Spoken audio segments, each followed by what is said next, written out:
ഇവരൊക്കെ കരുതുന്നതാണ് യൂണിയൻ ഗവൺമെന്റിന്റെ കാശ് എന്ന് വെച്ചാൽ ഇന്ത്യയിലെ RSSന്റെ സർസംഘചാലകന്റെ തറവാട്ടിൽ നിന്ന് അദ്ദേഹത്തിന്റെ മുതുമുത്തശ്ശന്മാർ മുത്തശ്ശിമാർ കണ്ടെത്തി കൊടുത്ത കാശാണോ? അല്ലല്ലോ. ഞാനും ആങ്കറും ഇവിടെയുള്ള എല്ലാവരും നമ്മുടെ വിയർപ്പ് കൊണ്ട് അധ്വാനിച്ചുണ്ടാക്കുന്ന പണം, പാല് വാങ്ങാൻ, മുട്ട വാങ്ങാൻ, പച്ചക്കറി വാങ്ങാൻ, മാംസം വാങ്ങാൻ കൊടുക്കുന്ന പണത്തിന്റെ കേരളത്തിൽ നിന്ന് അതിന്റെ ഏറ്റവും വലിയ വിഹിതം നമ്മൾ നികുതിയായി കൊടുക്കുന്നത് ഇന്ത്യയുടെ യൂണിയൻ ഗവൺമെന്റിനാണ്. അതിൽ നിന്ന് കേരളത്തിന് അവകാശമുള്ള പണം തരില്ല എന്ന് പറയാൻ ഏത് BJP-കാരൻ എന്ത് അവകാശം? RSSന്റെ നല്ല ദംഷ്ടം നിറഞ്ഞു നിൽക്കുന്ന ഭീഷണി കണ്ടിട്ട് ഒരു കുലുക്കവും ഉണ്ടായിട്ടില്ല കമ്മ്യൂണിസ്റ്റുകാർക്ക് മാത്രമല്ല മതനിരപേക്ഷവാദികളായിട്ടുള്ള മലയാളികൾക്ക്. അതുകൊണ്ട് ദംഷ്ടം നിറഞ്ഞ ഭീഷണിയുടെ മുമ്പിൽ വഴങ്ങിയിട്ടില്ലാത്ത മലയാളിയോട് ചിരിച്ചുകൊണ്ടുള്ള ഭീഷണി പറഞ്ഞാൽ അതൊന്നും ഇങ്ങനെ പറഞ്ഞങ്ങ് അവസാനിക്കത്തേയുള്ളൂ. മറുപടി അറിയിക്കുന്നതല്ല. അത് വഴിയേ അറിഞ്ഞോളൂ.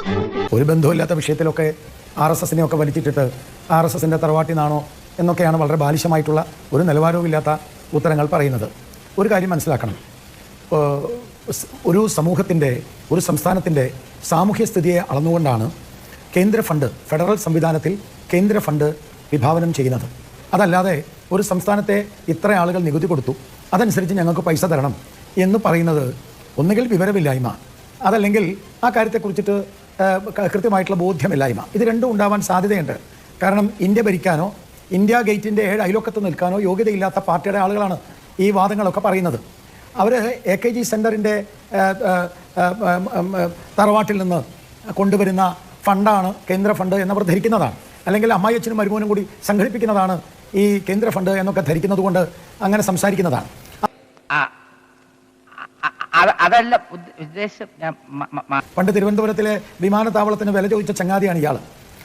അയാളൊരു 1.5 മാസം മുമ്പ് നമ്മുടെ CPM-ൻ്റെ ഇവിടുത്തെ പ്രതിനിധി 1.5 മാസം മുമ്പ് പറഞ്ഞത് PM ശ്രീ പദ്ധതി RSSന്റെ അങ്ങ് തറവാട്ടിലെ ഉത്തരത്തിൻ്റെ മുകളിൽ കൊണ്ടുവച്ചാൽ മതി എന്നാണ്. ഇപ്പോൾ RSSന്റെ തറവാട്ടിലെ ഉത്തരത്തിൻ്റെ മുകളിൽ പോയി ശിവൻകുട്ടി എന്ന് പറയുന്ന കേരളത്തിലെ ഈ കമ്മ്യൂണിസ്റ്റ് മാർക്സിസ്റ്റ് പാർട്ടിയുടെ നേതാവ്, കേരളത്തിലെ വിദ്യാഭ്യാസ മന്ത്രി, ഈ CPM പ്രതിനിധിയുടെ നേതാവ് അവിടെ ഒച്ചാനിച്ച് നിന്നിട്ടാണോ മേടിച്ചതെന്ന് എനിക്കറിയില്ല. എന്തായാലും ആ ഉത്തരത്തിൽ നിന്ന് എടുത്തിട്ട് വന്നു.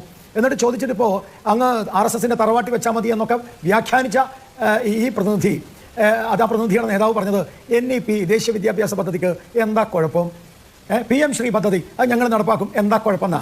അപ്പോൾ വാസ്തവത്തിൽ ഇവരൊക്കെ പറയുന്നതുമായിട്ട് ഒരു ബന്ധവുമില്ലാത്ത കിട്ടേണ്ടതൊക്കെ കിട്ടിയല്ലോ, സമാധാനമായല്ലോ.